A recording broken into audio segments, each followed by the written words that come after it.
अस्सलाम वालेकुम। Home maths learning के साथ में हूँ आपका टीचर अब्दुल शाकी। आज मैं आपके लिए lecture 108 math 9th unit 7 coordinate geometry exercise 7.3 question number 14 लेके आया हूँ।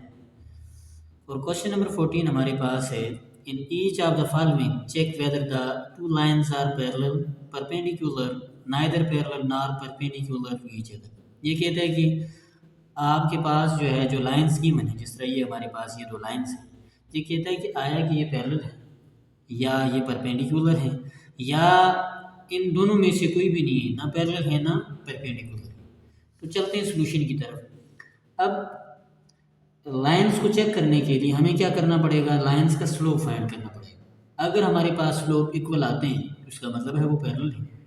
अगर इक्वल नहीं आते फिर दो सिनेरियो हो सकते हैं, या तो परपेंडिकुलर हैं या परपेंडिकुलर भी नहीं है। क्योंकि अब हमें कैसे पता चलेगा परपेंडिकुलर है? परपेंडिकुलर के लिए हमें क्या करना पड़ता है, दोनों स्लोप्स को आपस में मल्टीप्लाई करना पड़ता है। अगर उनका प्रोडक्ट हमारे पास -1 आ गया तो इसका मतलब है वो परपेंडिकुलर है। अगर ना आए तो फिर वो जो है ना उस सूरत में ना वो पैरेलल है और ना ही परपेंडिकुलर है। तो चलते हैं सॉल्यूशन की तरफ। हमारे पास पहली इक्वेशन है x+3y - 2 = 0। तो यहाँ से हमने क्या करनी है, y की वैल्यू फाइंड करनी है। 3y = x को राइट साइड पे लेके जाएं -x हो जाएगा, 2 को राइट साइड पे लेके जाएं, इधर लेफ्ट साइड पे माइनस हो रहा है, राइट साइड पे जाकर प्लस हो जाएगा। y अब ये 3 जाके दोनों अलग अलग डिवाइड हो जाएगा, -1/3x और +2/3। और यहाँ से हमारे पास m1 क्या आ रहा है, यानी क्योंकि ये पहला स्लोप हमारे पास है वो हमारे पास आ रहा है -1/3। क्योंकि ये वाली वैल्यू हमारे पास क्या होती है, ये स्लोप m होता है हमारे पास। क्योंकि अब हमारे पास दो स्लोप इसलिए उसको m1 का नाम दे दिया। अब यहाँ से ये हमारे पास क्या है, ये हमारे पास है 2x 2x + 6y + 1 = 0। 6y = 2 को राइट साइड पे लेके जाएं क्या हो जाएगा, -2x -1 y = -2 डिवाइडेड बाय क्या हो जाएगा, 6 को राइट साइड पे लेके जाएं, दोनों वैल्यूज पे अलग अलग, -2/6x -1/6। अब आप यहाँ से देखें हमारे पास ये क्या आ गया, ये कट रहा है, 1 टाइम 2 2 3 टाइम 6 -1/3x -1/6। और यहाँ से हमारे पास m2 क्या आ रहा है, m2 हमारे पास आ रहा है -1/3। अब ये देखें दोनों हमारे पास इक्वल आए, क्योंकि सेंस m1 = m2 = -1/3। जब ये आपस में जो है ना स्लोप हमारे पास इक्वल है, since m1 = m2 = -1/3 so lines are parallel। यानी जब हमारे पास स्लोप इक्वल होते हैं तो लाइंस क्या होती हैं, लाइंस आर पैरेलल। तो लाइंस हमारे पास पैरेलल होती हैं, सो लाइंस आर पैरेलल। उसके बाद नेक्स्ट पार्ट हमारे पास है, नेक्स्ट पार्ट हमारे पास है 2x - y + 5 = 0 x + 2y + 1 = 0। अब यहाँ से देखें 2x - y + 5 = 0 x + 2y + 1 = 0। अब इसमें भी वही तरीका कार है, -y = 2x को राइट साइड पे लेके जाएं क्या हो जाएगा, -2x, 5 को राइट साइड पे लेके जाएं तो -5 हो जाएगा। अब माइनस दोनों साइड से कॉमन, किधर लेफ्ट साइड ऑलरेडी है, यहाँ दो वैल्यूज हैं, माइनस कॉमन है, माइनस को जब कॉमन लेंगे तो ये क्या हो जाएगा, प्लस, माइनस माइनस दोनों साइड से कट गया, y = 2x + 5। अब आप देखिए यहाँ से जो हमारे पास स्लोप आ रहा है m1, वो स्लोप हमारे पास ये x के साथ वाली वैल्यू है, वो क्या है, 2 है, ये हमारे पास आ गया m1।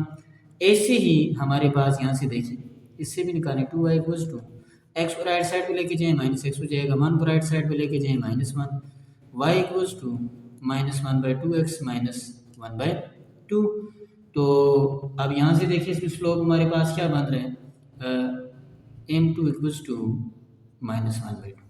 अब ये देखें यहाँ हमारे पास स्लोप आपस में इक्वल नहीं है, डिफरेंट है। अब डिफरेंट में फिर मैंने आपको क्राइटेरिया बताया, अगर इन दोनों का प्रोडक्ट हमारे पास -1 के इक्वल आता है तो इसका मतलब ये होगा कि ये परपेंडिकुलर है।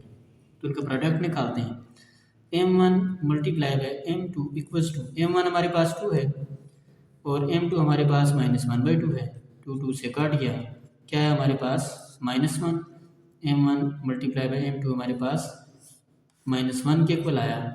तो इसका मतलब ये है कि जो स्लोप का प्रोडक्ट हमारे पास -1 आ रहा है, सो लाइन्स आर परपेंडिकुलर। तो ये लाइन्स हमारे पास क्या होंगी, परपेंडिकुलर होंगी। उसके बाद हमारे पास नेक्स्ट हमारे पास है 4x minus Y plus 2 equals to 0, 12x minus 5y plus 1 equals to 0। अब इसमें भी वही तरीका कार होगा, 4x minus Y plus 2 equals to 0। तो यहाँ से y की वैल्यू हमारे पास क्या, 4 को राइट साइड पे लेके जाएंगे हो जाएगा -4, -4x, 4x को जब राइट साइड पे, प्लस 2 को राइट साइड पे लेके जाएंगे तो -2, minus Y equals to minus into 4x plus 2, minus minus से कट गया, y equals to 4x plus 2। अब आप देखें यहाँ से m1 की वैल्यू हमारे पास क्या आ रही है, 4। इसी तरह यहाँ से देखें 12x minus 5y plus 1 equals to 0।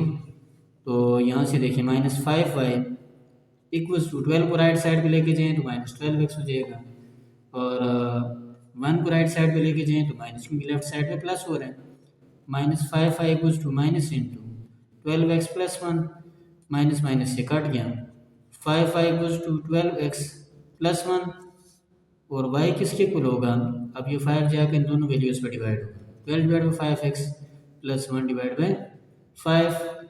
और ये हमारे पास, अब यहाँ से देखिए m2 हमारे पास क्या आ रहा है, m2 हमारे पास आ रहा है 12 डिवाइड बाई 5, ये हमारे पास आ गया m2। अब जो प्रोडक्ट हमारे पास बनता है m1 multiply by m2 equals to, पहली वैल्यू हमारे पास m1 हमारे पास क्या है 4, क्योंकि आपस में इक्वल नहीं आए ना, क्योंकि पैरेलल नहीं है। अब हमने ये चेक करना है परपेंडिकुलर हैं या नहीं। m2 हमारे पास है 12 और 5। अब ये देखें 12 को 4 से मल्टीप्लाई करें कितना आता है 48 divide by 5।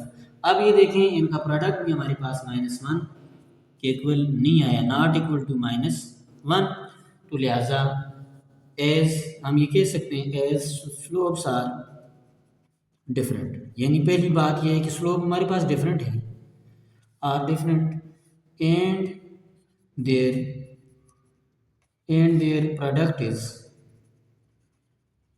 product is neither equal to -1, so lines are neither parallel। इसलिए हम क्योंकि अब ये देखिए इनका प्रोडक्ट हमारे पास -1 के इक्वल नहीं आया, so lines are neither parallel nor perpendicular। तो लिहाजा ये लाइंस जो है ना पैरेलल है ना परपेंडिकुलर।